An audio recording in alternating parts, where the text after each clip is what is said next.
มหนาวพัดมาอีกแล้วน้องแก้วคงหลงคอยพี่เคยสัญญาให้ไว้จะกลับไปหาคนดีโอ้น้องพี่คงจะกลัวลมหนาวพัดมาอีกคนหนาวกระมนหัวใจปวดยามหนาวมาห่างน้องเจ้าคงมองและรำครวญลมหนาวจะหวนกลับไปฟ้าเอ่ยโปรดเห็นฟ้าโปรดเป็นพยานให้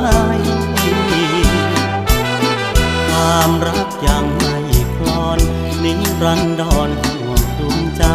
จากเจ้าไกลเพราะจน